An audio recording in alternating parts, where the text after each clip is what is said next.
Hey YouTube family, how are you guys doing? Hope you're all doing well. So here's kind of a weird video. How to change the strings on an Eart GW2 headless guitar. I had a request to show this a while ago, but I don't use my headless guitar very often, and therefore the strings don't get too much crud on them.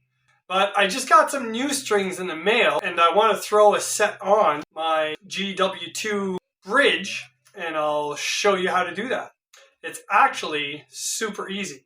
The person who requested this video, if you're watching, sorry it took so long for this, but it's just not a guitar I use a lot. Now, some of you who watch me regularly are like, but wait a minute, Jason, you don't have an Eart GW2 headless guitar.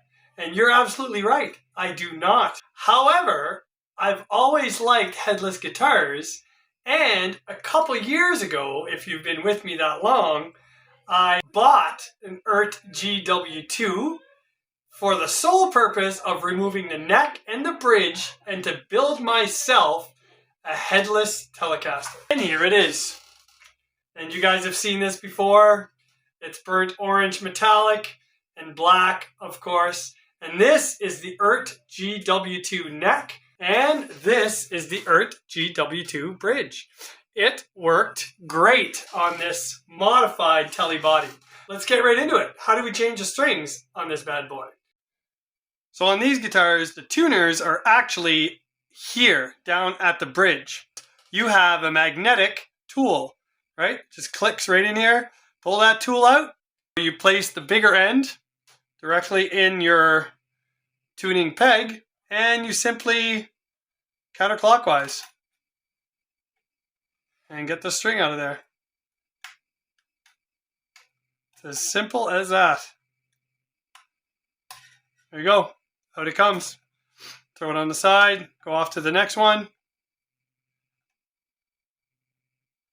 You can do it by hand, but this just goes a little bit quicker. And I guess if you were super lazy and didn't want to use the crank, get yourself one of these, right? I got a little toolkit, super cheap toolkit that came with a bunch of different Allen wrenches. If you take the 3/16 one, so put it in there, and now you have like an automatic string winding tool. Wee-hoo!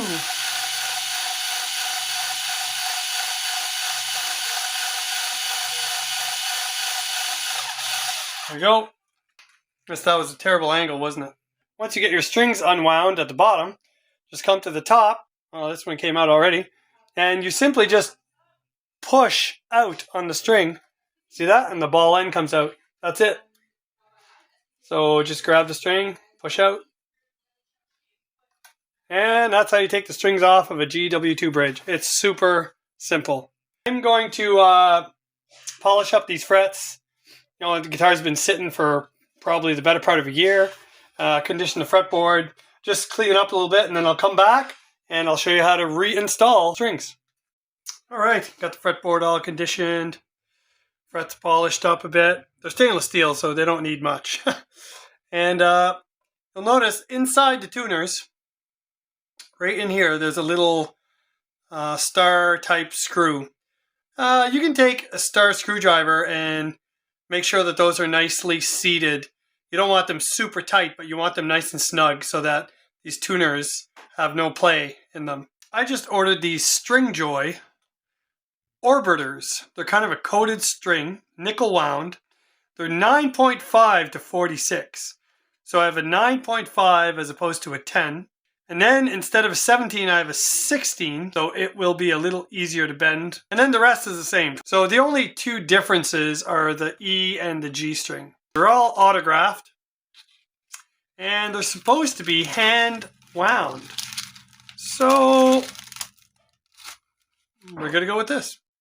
So the hardest part is getting you a view that you can see like the whole guitar. I should have a camera that I can put on my forehead, and you guys could just look at what I'm looking at. So first thing, take your string out. You need a small pair of cutters, something like this. And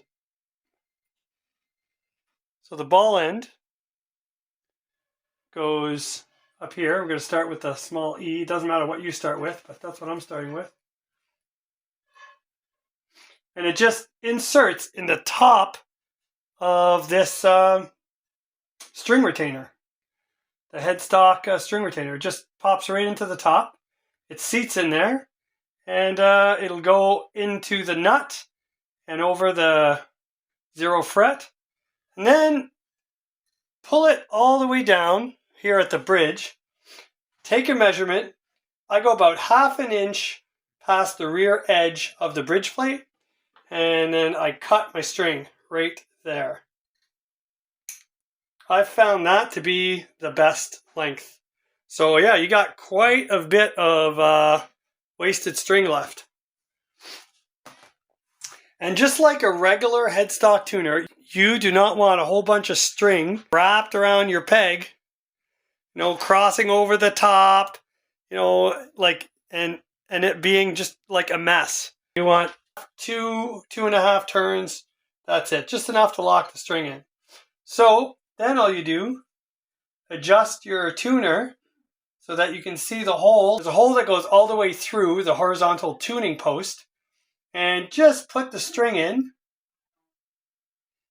until you feel it seat at the bottom end. And then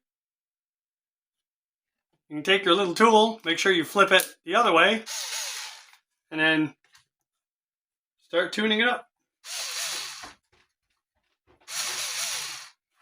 Now you guys aren't going to see that from the camera, but make sure you have a little bit of the end of the string showing through the hole at the bottom side, and you'll see it as it comes around. And then just keep winding.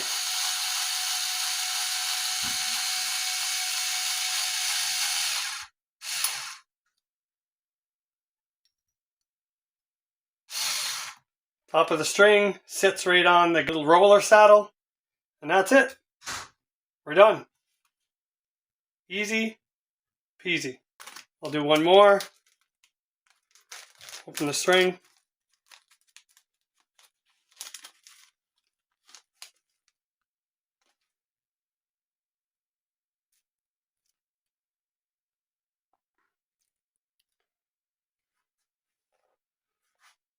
Put it in the top.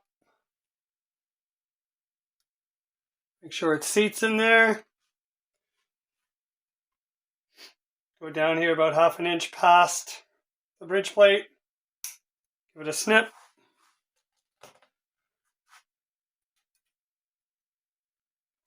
Find your hole. Just gonna do it with this, go quicker.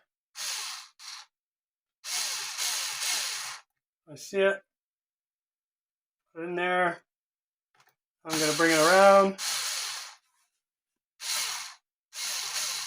till I can see the other end of the string. There we go, it's sticking out. And then I'm going to find it.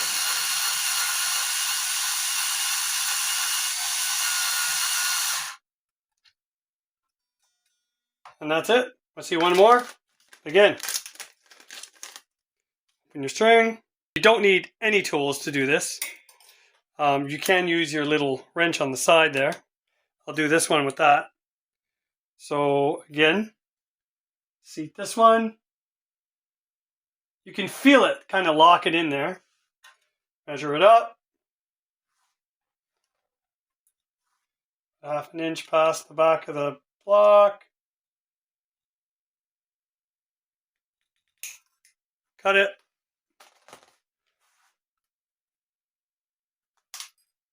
Oh, this one came out properly.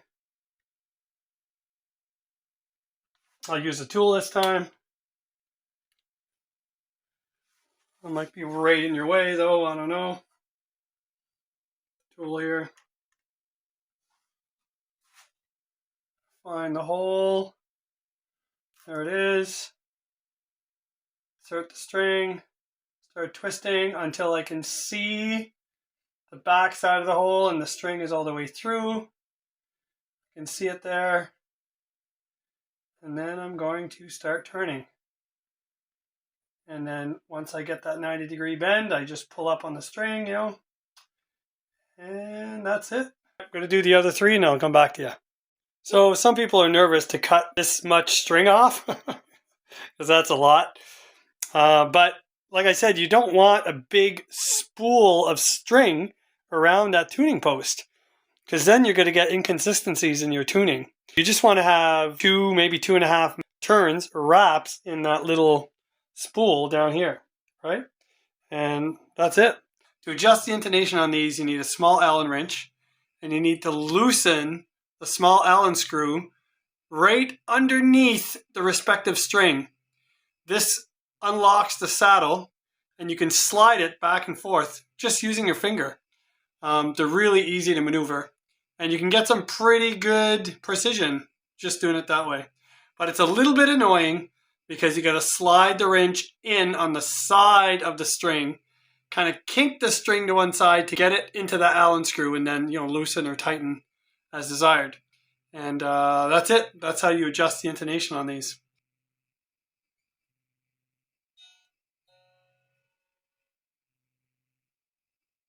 Let's just see what it sounds like. Oh, these strings are really nice.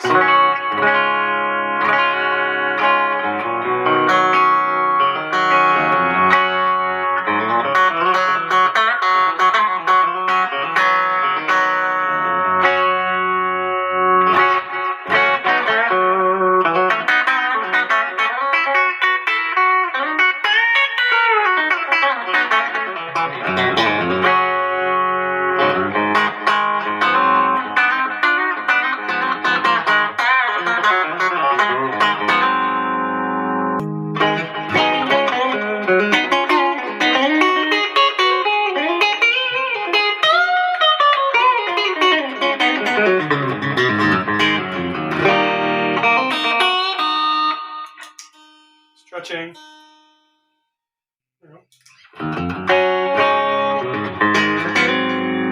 Now, I've watched some videos where people say, oh, these bridges suck, you can't even tune them by hand, they're too stiff. Nope, not if you set them up properly. If you make sure those screws are snug and you can even lubricate the shafts in there, you can easily tune it by hand. I never take this wrench out other than to take off or put on strings.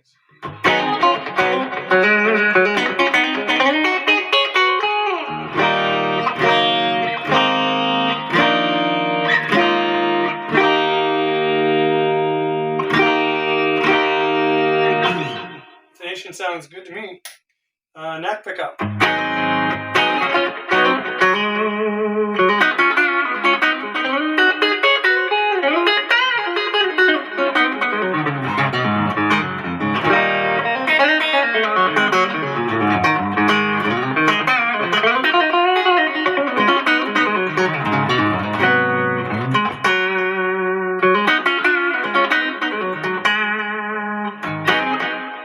So in case some of you are wondering, I'm just running my headless through this small pedal board that you've seen a bunch of times. Rearranged it. I got my Quilter Super Block UK on it right now, and I'm just running no speaker cab.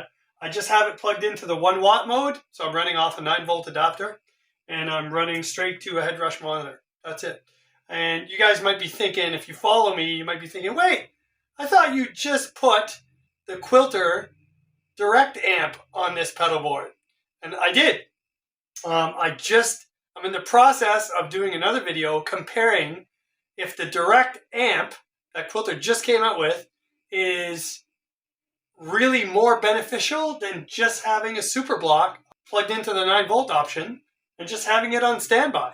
So when you put these super blocks on standby, you do not engage the speaker output. You only engage the line out and the headphones out.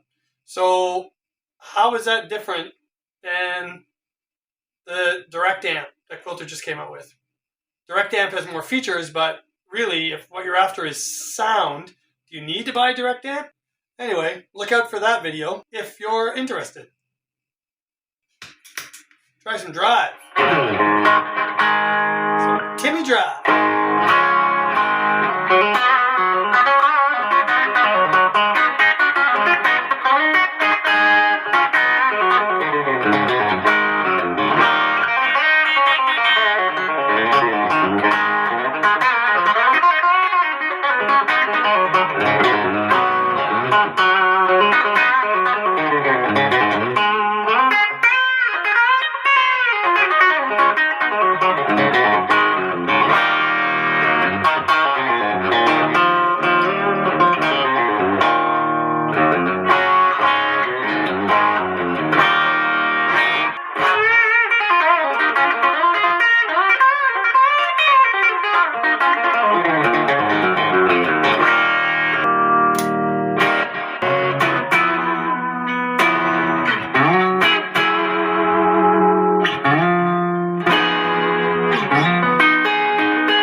Some higher gain.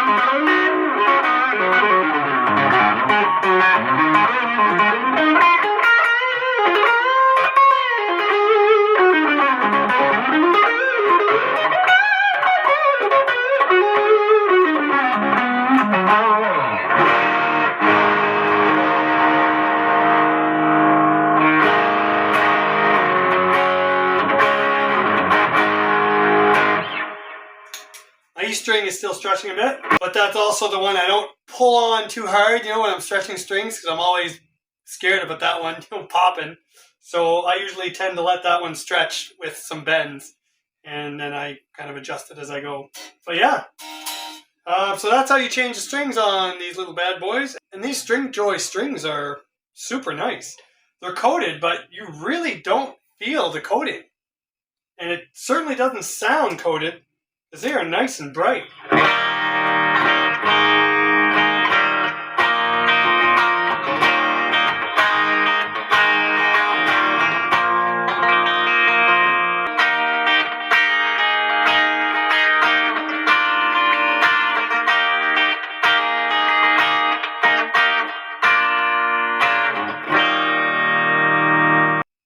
Alright, if you have any questions, let me know. That's it for me. You guys take care. God bless. I hope this was helpful for someone. Keep rocking your 6-string. Who cares what it looks like, and who cares what name is on the headstock? If you like it, it's a good guitar. See ya.